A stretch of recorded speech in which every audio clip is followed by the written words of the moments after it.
Emendando na drenagem, que você falou que é super importante aí, tem a questão da rega, né, natural. Então é bem importante a Sim, gente cuidar para que essa rega seja feita num compartimento, né, num vaso, onde ela vai poder ser fluida ali, né, que essa água consiga passar e ter circulação. E aí, como é que é? Vamos entrar nesse assunto, já para a gente já uhum, falar um pouco de rega, né? E sim, e já começar a tentar desmistificar um pouco esse processo, que a sim, regra é um processo fundamental, né, no nosso cultivo. fundamental. E aí tem Exatamente. sempre aquela dúvida, né? Quantas vezes por dia, por mês, por semana eu faço essa regra? Eu faço sempre com nutriente, sem nutriente, diluo o que na minha água, boto o suco de beterraba. Como é que você costuma indicar isso? Show de bola. Essa é uma grande pergunta, né? Muitos cultivadores perguntam lá, mas de quanto em quanto tempo que eu vou fazer essa rega, né? Qual que é essa periodicidade aí, né? Então a gente vai ver, foi importante a gente falar dos vasos porque vai ser um dos fatores, né? Vamos pensar que não tem uma regra para rega. A gente vai seguir alguns parâmetros aí, né?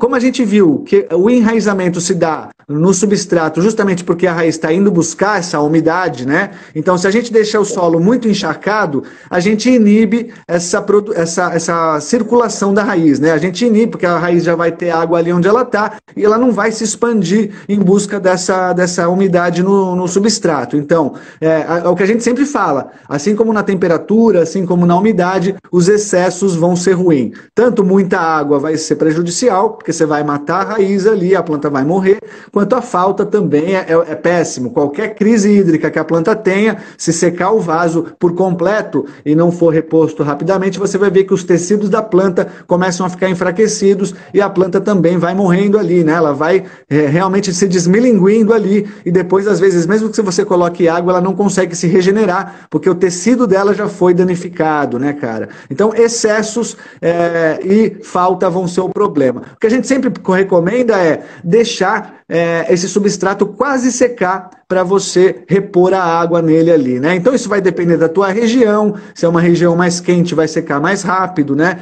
Se é uma região mais fria, vai demorar mais. Se a gente estiver no verão, vai secar muito mais rápido, né? Por isso que não tem uma regra, né, cara? Uhum. Vai depender e o tamanho do vaso, né? Vasos grandes tendem a demorar um pouco mais para secar, vasos pequenos vão secar com muito mais rapidez ali. Então a gente tem que levar em consideração todos esses fatores. E hoje a gente tem até alguns aparelhos que você coloca como se fosse um termômetro dentro do substrato e ele vai dar a exata umidade que ele está, né? Ou Uhum. você pode fazer no manual mesmo, colocar um palito de churrasco que vai até embaixo no espaço lá do vaso e você vai ter uma noção se está tudo seco, porque às vezes ela começa a secar na parte de cima, mas lá embaixo ainda tem bastante umidade, né? A gente repara isso bastante ali. A gente vê que em cima tá sequinho, mas lá embaixo ainda está concentrada bastante umidade. Então, sempre a recomendação cara, deixar quase secar por completo, nunca deixando secar por completo, né? Uhum. Mas deixar a raiz se expandir ali, principalmente no período vegetativo.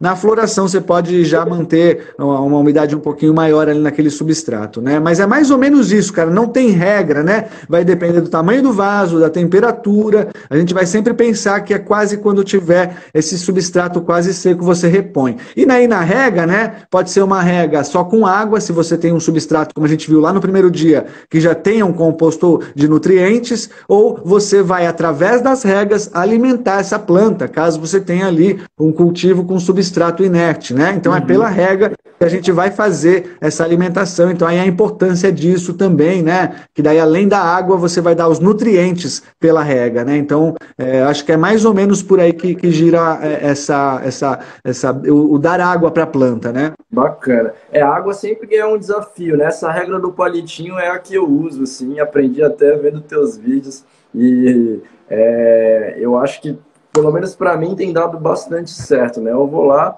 meto ali o palitinho, deixo ele sempre fixado na planta, né? E toda vez que eu quero saber se já está na hora, eu puxo o palitinho e percebo se ela está com excesso de água no fundo ainda. Então, é bem por aí.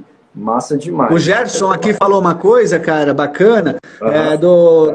dos nutrientes caseiros, né? Como, por exemplo, o chá de banana, né, cara? Com certeza vai bem, né?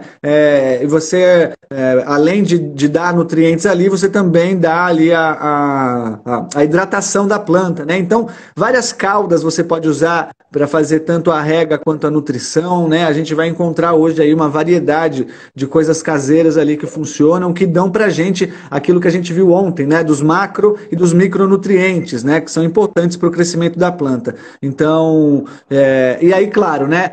Quando você faz aí, como está dizendo até o Yuri, né? Quando Uhum. você faz a utilização de fertilizantes assim, pela rega, você tem que ficar prestando atenção no pH, né? Para não acidificar o solo ali nesse sentido e manter essa alimentação acessível para a raiz absorver e desenvolver a planta como um todo, né? Como a gente estava comentando, né, e você vem sempre falando, né, natural, é entender os sinais da planta, né? Então, quando a planta começa a apresentar sinais de estresse com relação depois de um processo de fertilização, né, é porque esse processo descalibrou ali alguma coisa do pH da planta, daquele contexto que você está colocando, né? Então, é bem importante para quem vai, né, se aventurar no rumo do fertilizante aí, é sempre ter esses equipamentos à mão para poder fazer um controle mais calibrado ali, né? Você sugere isso também? Também, exatamente, cara, exatamente, né? Tudo que a gente coloca, mais uma vez, né?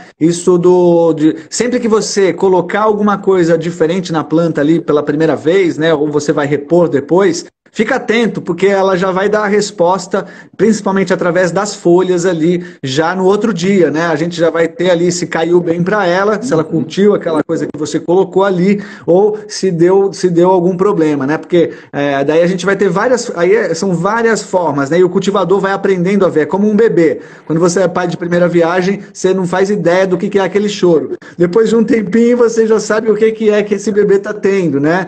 E a planta é a mesma coisa. Por isso que essa atenção, esse carinho que você dedica diariamente ali, vai te dar esse parâmetro, né? De você ver, opa, ontem eu coloquei aqui esse produto e hoje eu estou vendo que a folha está caída aqui, cara. Será que pode ser? Talvez Uhum. seja. Então aí você faz uma lavagem no solo ali, né? Faz o flush ali para tirar esse excesso de coisa que você colocou e ver como é que ela reage. Então é sempre estar atento quando você colocar algum nutriente ou alguma coisa diferente, né? Para sempre colocar o mínimo possível ali, né?